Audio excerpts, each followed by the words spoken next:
Bank ATM రుసుములు పెరగడం జరిగింది. అనుమతించిన పరిమితికి మించి ఏటీఎం లావాదేవీలు చేసినప్పుడు రుసుముల భారం తప్పదు. గతంలో 21 రూపాయలుగా ఉన్న ఈ ఛార్జీ ఇప్పుడు 23 రూపాయలకు పెరగడం జరిగింది. ఇది అన్ని బ్యాంకుల ఏటీఎంలకు కూడా వర్తిస్తుంది.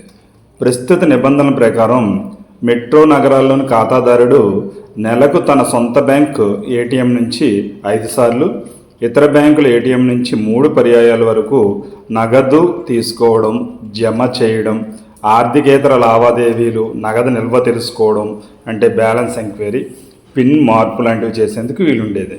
ఇతర ప్రాంతాల్లో సొంత బ్యాంకు నుంచి 5 సార్లు, ఇతర బ్యాంకుల నుంచి 5 సార్లు ఈ లావాదేవీలు నిర్వహించడం జరిగేది.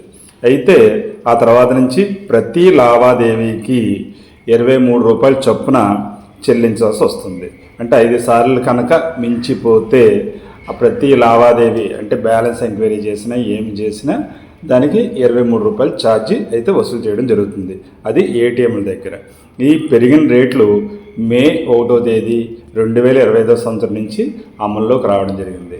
కావున ఈ విషయం గమనించి అత్యధికంగా బ్యాంక్ ఏటీఎంని ఉపయోగించవద్దు.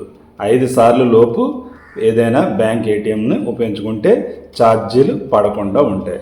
అలా కాకపోతే పెరిగిన ఛార్జీలు 23 రూపాయలు 5 సార్లు మించి చేసిన లావాదేవీలకి రుసుము విధించడం జరుగుతుంది. ఈ విషయం గమనించండి.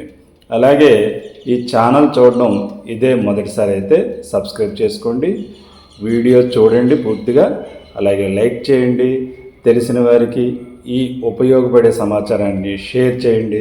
ఇందులో మరింత విద్యా ఉద్యోగ సమాచారం కూడా లభిస్తుంది కాబట్టి తప్పక సబ్స్క్రైబ్ చేసుకోండి. Thank you. All the best. మీ చెల్లూరు రత్నకుమార్. జై హింద్. వందే మాతరం.